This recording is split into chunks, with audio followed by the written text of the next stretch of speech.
Let's get it. So, as this fixes,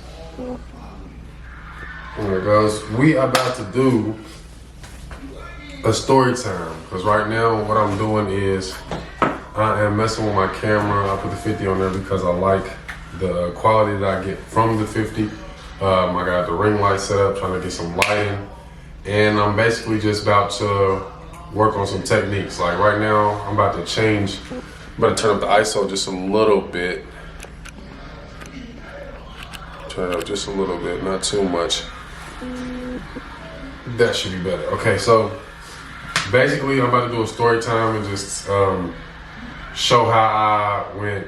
I was going through a lot of things in life, and I turned my life around and just started getting things on track. I started getting the ball rolling, and what I did to achieve my success and what people will call hood rich. You know what I mean? So, yeah. But all the while, the underlying thing that I'm trying to do is just work on my color grading and work on my camera quality. So, in order to do that, I need a video to do that with. And I really don't have nothing in mind. I don't feel like getting up tomorrow and just freestyling with the camera. So I'm gonna give y'all story time. How did I go from nothing, literally having $0 to this?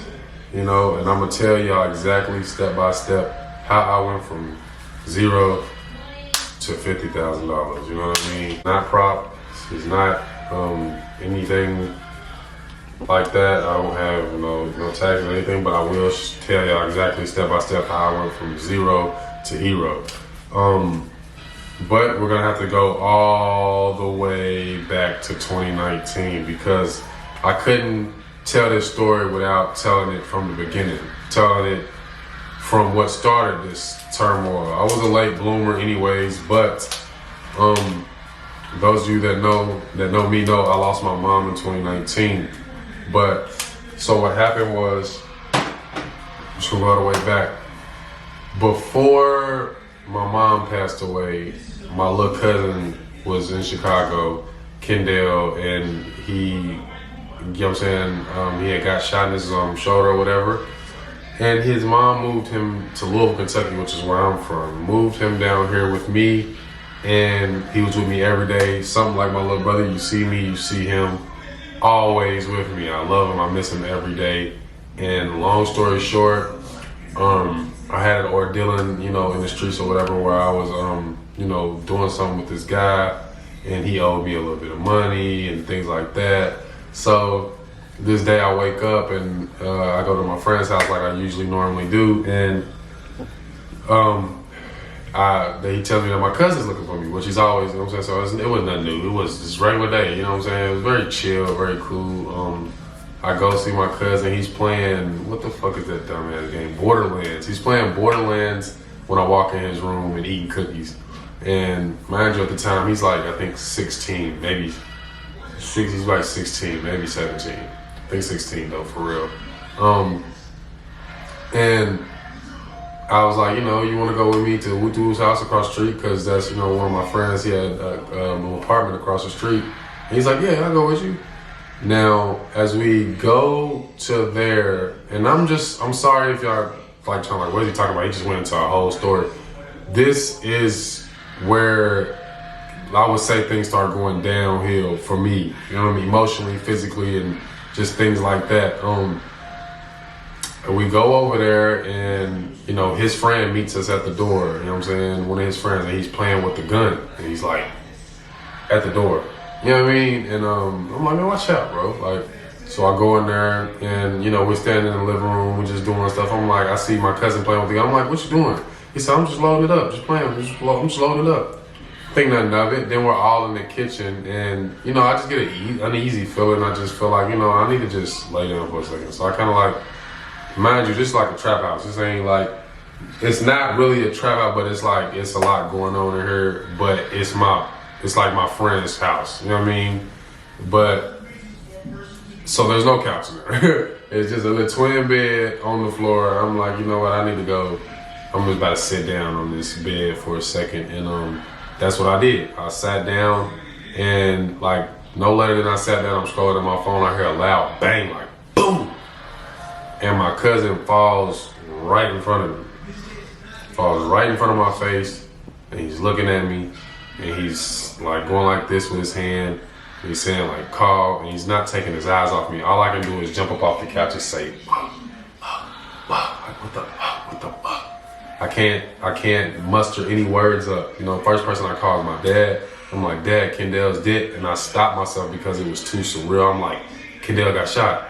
You know what I'm saying? So I got a podcast coming on gun safety that I was doing with my dude AP, and it's really like, it was really sentimental to me. It really hit home because I actually know, you know, I actually been in a situation where I lost my little cousin and had to watch him die. I had to hold him while he was dying from a AR-15 bullet going in his neck and going to his heart. He had no chance to live. Little did I know, but I thought that I could save him.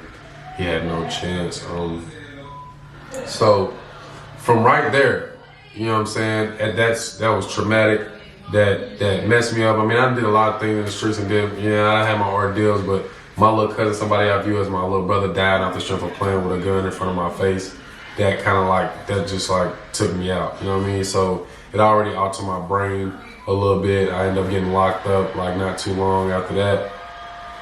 And you know, it was just a downward spiral. So as I'm spiraling out of control around 2019, you know, my mother, God rest her soul, I love her to death, she passes away, you know, because my granny died in 2015. And 2016. My grandmother died in 2016. So my mama just took it very hard, and she just couldn't shake back from her mom passing away. And you know, I used to blame myself kind of sometimes because I didn't give her tough love, because I'm like, come on, mama. Like, we had a good relationship. My mom was my best friend. But, you know, to see her hurting over her mom, I was like, you know, come on, mom, you still got your kids, you still got your granddaughter, my new, you know what I'm saying? I had a baby. I'm like, you know, you got a lot there. So I started giving her tough love instead of consoling her and just feeling her and what she was going through at the time.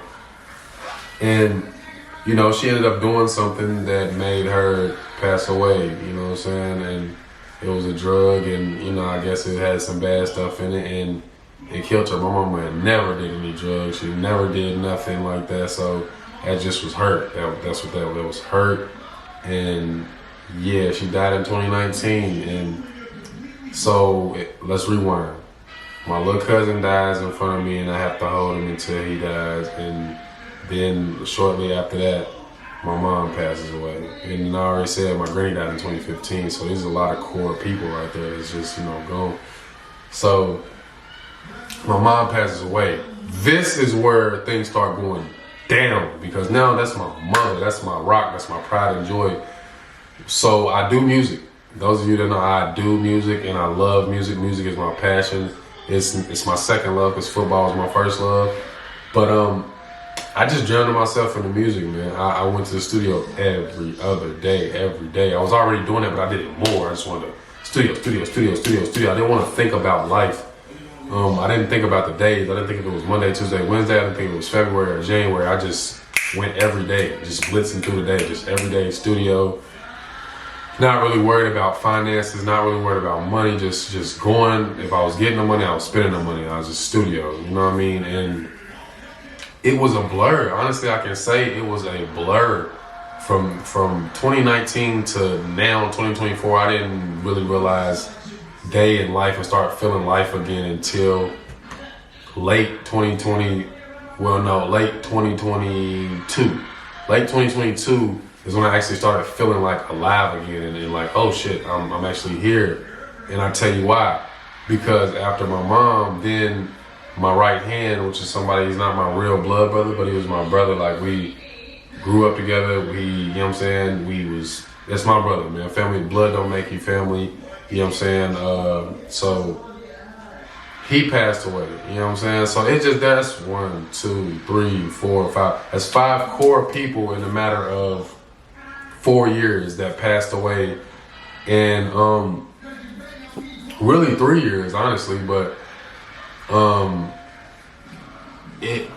just drowned in myself in the music and not really caring about anything.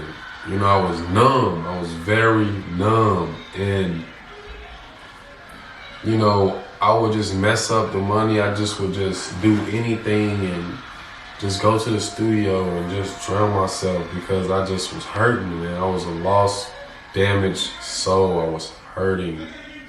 And I just pray that anybody that watches this video, if you see this video, man, and you're hurting and you're damaged and your soul is lost, just pray. Just pray and put action behind your prayer. Talk to God and let him know all your struggles, even though he already knows, but just talk to him. Talk to him as if it was your dad, or if it was your mom or something like that. Just talk to him and let him know what you're going through. And prayer without action is kind of like, it's pointless. So make sure when you pray, you put action behind it. Because I was lost. And now we finna get more into the nitty gritty, as if I didn't already get deep with you guys. So after my brother passes away, you know what I'm saying, which is shortly after my mom passed, we was just talking about it and everything. We was just talking about he know why and how, and it's just like he kind of did the same thing along those lines, took something that was bad and he died off of it, you know what I'm saying? And a day before my birthday. So it's just like, I didn't know what to think. I didn't know what to think, do, say. All I knew was music. All I knew was studio. And I don't know, it's gonna be a lot of editing, so I really kind of don't want to do it. But I mean, if I do, I'll put it right here. This is my first project. The first project I ever did. It's called Fatality. You know what I'm saying? Do your homework on that, do your research. That was like an autobiography of my life at the time. My mama was still alive, everything was still alive. You can hear about the music and the things that I was saying in the music of what I was going through, how I felt. And that music is scary because it literally was like a time capsule. It literally was like, boom. Then my mom died shortly after. The person who made the cover art for me, his name was Reckless. It was a white guy. He passed away. And it was just like, it was a lot of pain. And the name is Fatality. It was a lot of pain in that body of work. To where, I just didn't want to revisit that again. I started making more happier music, more, music with bounce in it, and more just vibey music, because I wanted to escape the pain. Even though it was real, raw, and authentic, I wanted to escape it. So I started making bouncy music and wavy music because I just wanted to feel good. I wanted to feel good again. I wanted to feel happy. I wanted to feel okay. And yeah, so that's what I went through. So at all this time, I'd say about from 2019 all the way till June 13th, which is my birthday of 2022, I woke up that day. Follow me, guys. Are y'all following me? If you watched till now and you watched the whole thing, please drop a comment or something in the comments to let me know that you're listening. Because I get views, and sometimes you never know if somebody just viewed it for a second or not, and just thinks it's funny. But this is something that means something. This is sentimental, and I just want to know some feedback and just engage with you guys on this. Cause I done went through like 3-4 batteries because all my batteries is dead. So this is where we go from zero to hero. You know what I mean? This is where things start to get real. June 13th for 2022, I woke up with $0. I mean, $0 in my pocket, guys. And one thing about me, this is not a story of struggle. This is not a story of hurt. I mean, it's a story of hurt, but it's not a story of struggle. I always got money, but I never managed my money. I never saved my money. I would juggle like $3,000 to at the most and $2,000 like all the time. Like even when my mom was alive, I was living with my mama. I just had the liberty of thinking she was gonna be here forever. So I just didn't take it serious. I'm juggling $2,000-$3,000, spending it on whatever, doing whatever, not helping with the bills. Just spoiled. You know what I mean? Because my mama, even though we in the trenches, she's not making me pay the bills in the trenches, so it didn't matter. So I was just spoiled. You know what I mean? So I was always juggling $2,000, $3,000, and never really managing my money right. So when she died, we got evicted, and I had to take my $2,000 and my daughter and my baby mama. We had to figure it out. You know what I mean? Had to figure out what we was gonna do. So, anyways, long story short, back to where I was at. In June 2022, on my birthday, I woke up with $0. Now, My daughter at the time is 5 years old. And in my mind, I'm like, she starts school next year. She gotta have clothes all year. I don't know if she's gonna have uniform or not. So I'm like, she gotta have clothes all year. What am I gonna do? The questions just started pouring. I'm like, God, I don't understand. Like, my life is crazy right now. What am I going to do? I have $0 on my birthday. I can't even celebrate my birthday. I feel like a man because I have $0 and my daughter starts school next year. And I just didn't want no excuses for I was tired of it. Let's just say I was just tired of it. I was tired of it. And, you know, I ain't gonna act like I just buckled down and got a job and, you know, things like that. But if you know, you know, you gotta do what you gotta do, okay? So, do the things that I do, but I manage my money.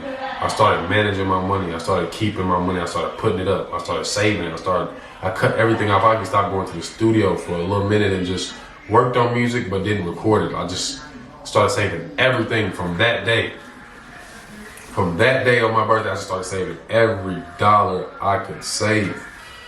And I carried that all the way until I carried that. You know how they say that saying, if you take away a year from your life, you can live the life that you want. So I took that from the end of June 13th in 2022, I took that mentality all the way through 2023 to where now, you know, we sitting around $50,000-$60,000. You know what I mean? And I couldn't imagine this. I couldn't imagine where I am now. But I can say, if I can do it, you can do it. You know what I mean? And it's just one of those things where it's like you just gotta buckle down. You have to really buckle down and don't let nobody tell you you can't. You know what I'm saying? You gotta be the one to wake up and look in the mirror and say, nah, it's not her fault. It's not my mom's fault. It's not my brother's fault. It's your fault. That's what I mean. Like, you gotta be able to look in the mirror and say, it's your fault. You gotta be able to look in the mirror and say, it is your fault. And take away everything negative. Strip all the negative pieces off your body and just focus on positive. What's the good things about you? What's the positive things about you? Take all that drugs and the negative traits that you got in your body and just remove them and focus on what's right and what's positive and move towards that. You know what I'm saying? Because that's what I had to do. I had to cut all distractions off. Females, studio, you know, everything. Like, let's just get to this money and that's it. You know what I mean? Like, that's just what I had to do. And, you know, it worked out for me. And it's not over. You know what I mean? The journey's not over. And when I say this, I'm not saying like, oh, I'm here and I'm at the top. I mean, there's Elon Musk in the world. Come on, man. What's 50, 60,000 to Elon Musk? What's 60,000 to a fucking 50 Cent? I goddamn, you know what I mean? Just anything. Like, even on YouTuber, some YouTubers get 60,000 a month. You know what I'm saying? Like, so, but I'm saying I took the steps necessary to be able to feel comfortable and feel like I got a little bit of financial freedom. You know what I mean? And that's my story. And, you know, I went through hell, but it made me who I am now. And I know that stuff don't stop. And I know that it's more life and more things to go through. And, you know, sometimes the only way to is through. You know what I'm saying? So you gotta go through it, man. And just hold your head up high, get your chest out, and know that you're worth it, man. Know that you know you can just manifest anything in this life, you can go get it. You know what I'm saying? There's nothing out here that you can't do. There's nothing out here that, you know, is too hard. You know what I'm saying? Anything you want, you can do. You can get. You know, like, you just gotta buckle down. I used to think about money sometimes and things like that, because broke is not always financial. Broke is mental. So I used to be broken, man. I used to think about $10,000 or $7,000 and be like, wow, I never get that. I don't know how I'm gonna get that. and I'm gonna get that, because you just never, if you never touch a certain amount of money, you don't have the confidence to even think you about to have $7,000, because you never touched $7,000. You never, so you know what I mean? You don't have the confidence to be like, oh man, this car is $10,000. Okay, that's a dream to you. When in all reality, $10,000 ain't nothing for real. So yeah, man, it took some buckling down, man. It took some buckling down. It took some pain and hurt, but yeah, I hope I can inspire somebody. And before we get out of here, because I don't know when my battery pack's about to die, I want to just go ahead and give a big shout out to my dad. He started a clothing brand. I'm proud of him, man. He does stuff like this. Like, he made this shirt for me. This is his logo right here. You know what I'm saying? But I don't know how I'm gonna show y'all these shorts though. These shorts fat. Oh, these shorts cold, boy. Hold on. Damn, how am I gonna do it?